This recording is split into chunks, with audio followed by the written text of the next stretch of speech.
नमस्कार दोस्तों, स्वागत है आपका अपने YouTube चैनल ग्रामीण कंपटीशन क्लासेज में। मैं मांगीलाल शर्मा आपके लिए लेकर आया हूं साइकोलॉजी क्वेश्चन सीरीज नंबर 7। जैसा कि आपको पता है, ये साइकोलॉजी क्वेश्चन सीरीज उत्कर्ष क्लासेज जोधपुर के द्वारा निर्मित है और हम डेली के 20 या 25 क्वेश्चन करते हैं। और हमने अधिगम वाली हमारी यूनिट चल रही थी और 73 क्वेश्चन हम कर चुके थे। तो वीडियो शुरू करने से पहले आपसे रिक्वेस्ट है कि चैनल को सब्सक्राइब अगर नहीं किया है तो चैनल को सब्सक्राइब करें और बेल आइकन प्रेस करें ताकि आगे के आगे नोटिफिकेशन मिलते रहे। तो शुरू करते हैं 74 नंबर क्वेश्चन।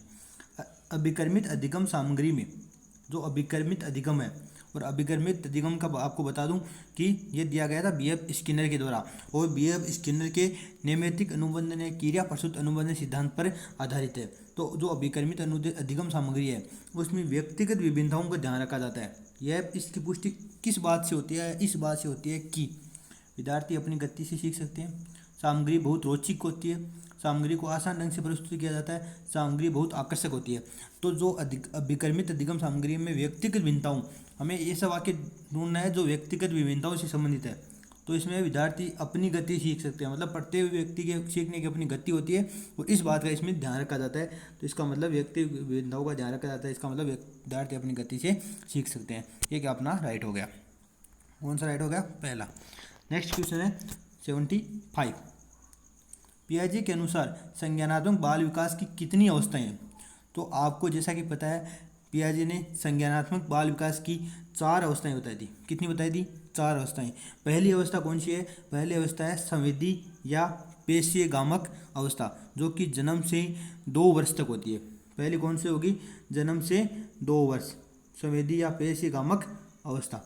दूसरी अवस्था होती है पूर्व संक्रियात्मक अवस्था, जो होती है 2 से 7 वर्ष।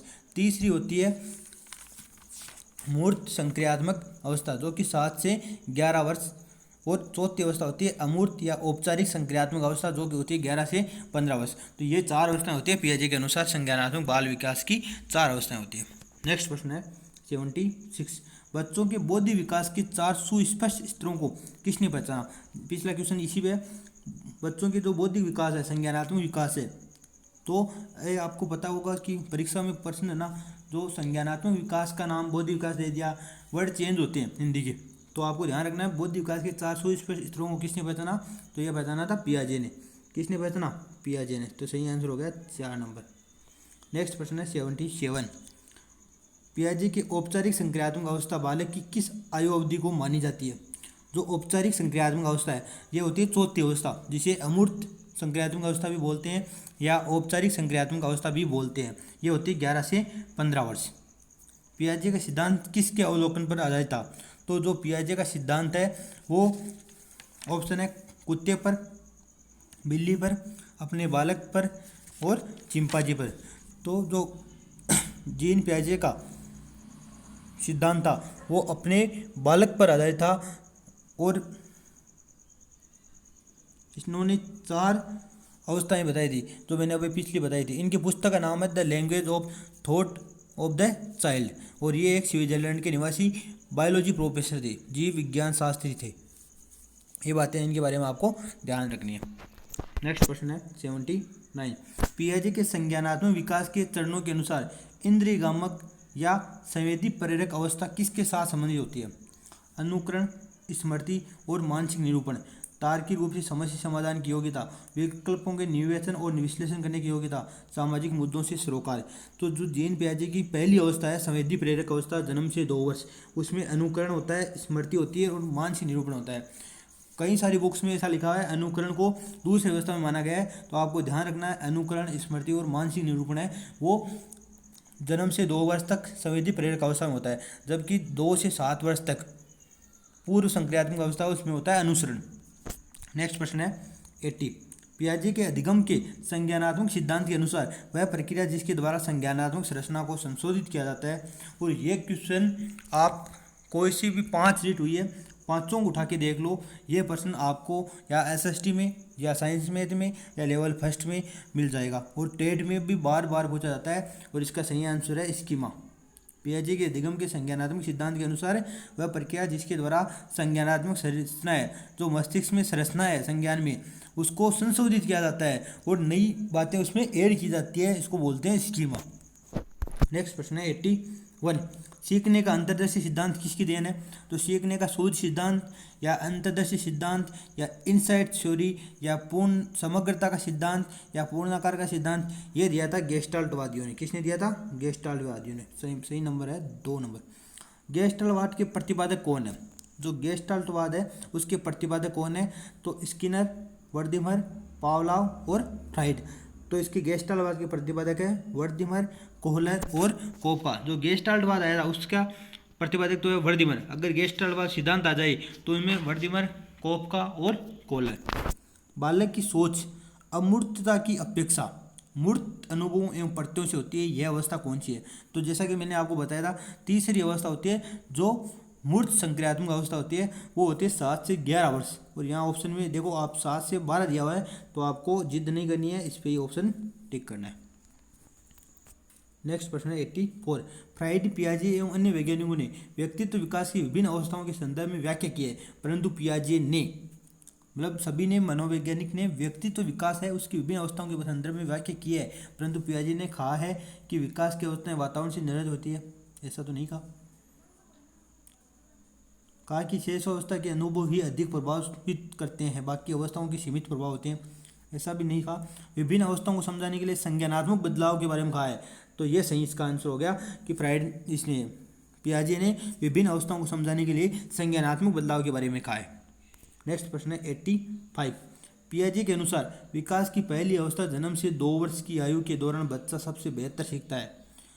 तो जन्म से 2 वर्ष संवेदी प्रेरक अवस्था, और अपने पिछले क्वेश्चन में आपको उन्हें पढ़ा भी होगा कि इसे इंद्रिय प्रेरक अवस्था भी कहा जाता है। तो इसमें बच्चा सबसे ज़्यादा इंद्रियों से सीखता है, और इस समय 3 इंद्रियां सक्रिय होती है। वो होती है 3 इंद्रियां, जो एक तो स्पर्श जो त्वचा के माध्यम से सीखता है, एक श्रवण जो कान के माध्यम से, और एक दृश्य जो आँख के माध्यम से सीखता है। ये 3 इंद्रियां बहुत ज़्यादा सक्रिय होती है, और इस अवस्था को अनुकरण की अवस्था भी कहते हैं। नेक्स्ट प्रश्न है 86। बच्चे दुनिया के बारे में अपनी समझ का सर्जन करते हैं, इसका श्रेय को जाता है, किसको जाता है? बच्चे दुनिया के बारे में अपनी समझ का सर्जन करते हैं, इसका श्रेय किसको जाता है? तो इसका श्रेय जाता है पियाजे को। और आपको पता है, देख पा रहे हो आप जैसा कि कितने प्रश्न पिछली बार परीक्षाओं में रिपीट हुए हैं पियाजे के सिद्धांत से। तो पियाजे का सिद्धांत बहुत बहुत इंपॉर्टेंट है आपके लिए। खालिस्तान को विपरीत शिक्षण का संकेतक माना जाता है। विद्यार्थियों द्वारा प्रश्न पूछने, जो अभिप्रेरित शिक्षण है, मतलब जो अभिप्रेरणा युक्त शिक्षण है, उसका संकेतक किसको माना जा सकता है? विद्यार्थियों द्वारा प्रश्न पूछने, कक्षा में एकदम खामोशी, इसको तो नहीं माना जा सकता। कक्षा में अधिकतम उपस्थिति, इसको भी नहीं मान सकते कि अभिप्रेरित शिक्षण का नहीं मान सकते। शिक्षक द्वारा दिया गया उपचारात्मक कार्य, इसको भी नहीं मान सकते। विद्यार्थियों द्वारा प्रश्न पूछना, अगर विद्यार्थी बार बार प्रश्न पूछ रहा है, इसका मतलब वो अभिप्रेरित है। तो इसका सही आंसर हो गया 1 नंबर। नेक्स्ट प्रश्न है 88। निम्न में से उपलब्धि अभिप्रेरणा पर किन लोगों ने काम किया? जैसा कि आपको पता है, उपलब्धि अभिप्रेरणा, इस पर काम करने वाले थे 2 लोग थे, मैक्लीलैंड एंड एटकिंसन, और एक आपको पता ध्यान रखना है NACH। ये भी, इसका संबंध किससे है? तो ये इसका संबंध भी उपलब्धि अभिप्रेरणा से है, अचीवमेंट। नेक्स्ट प्रश्न है 89। उपलब्धि अभिप्रेरक के संबंध में निम्न में से कौन सा कथन सही है? तो उपलब्धि अभिप्रेरक जीवित रहने के लिए आवश्यक है, सही है, जरूरी है। उपलब्धि अभिप्रेरक का मतलब होता है कि शिखर पर पहुंचने की इच्छा। यदि व्यक्तिगत क्षमताओं को संतुष्टि मिलती है तो उपलब्धि अभिप्रेरक को विकास प्रेरक कहा जाता है। अगर व्यक्तिगत क्षमताओं को संतुष्टि मिल रही है, इसका मतलब उपलब्धि प्रेरक को विकास प्रेरक कहा जाता है। यदि व्यक्तियों के मध्य प्रतियोगिता और बल है तो उपलब्धि अभिप्रेरणा को सामाजिक अभिप्रेरक कहा जाता है। यह भी सही है, इसका सही आंसर हो गया उपयुक्त सभी, चारों ऑप्शन सही है। नेक्स्ट प्रश्न है 90। कौन सी जैविक आवश्यकता कम जरूरी है? यह प्रश्न 2 बार परीक्षा में आ चुका है। कौन सी जैविक आवश्यकता कम जरूरी है? पहली है यौन, दूसरी है भूख, तीसरी है प्यास, और चौथी है कोई नहीं। तो इनमें से कौन सी कम जरूरी है? वो है यौन, क्योंकि इसके 3 कारक बताते हैं वैज्ञानिक। क्योंकि जो भूख और प्यास होती है वो इम्पोर्टेंट होती है, हमारे लिए ज़रूरी होती है, इनको करना ही पड़ना है। अगर भूख लगी है, प्यास लगी है, तो पानी और भोजन करना ही पड़ेगा। इसके लिए, इसके बिना आप जीवित नहीं रह सकते। लेकिन यौन के बिना हम जीवित रह सकते हैं। इसका मतलब जैविक आवश्यकता है लेकिन थोड़ा कम जरूरी है, याद रखना यौन।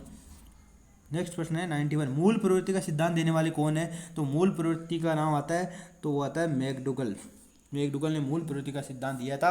वैसे इसमें ऑप्शन नहीं है, वो फ्राइड ने भी मूल प्रवृत्तियाँ बताई थी, दो प्रकार की, इरोद और थैनेटोस, लेकिन आपको ध्यान रखना है मूल प्रवृत्ति का सिद्धांत देने वाले थे मैकडूगल।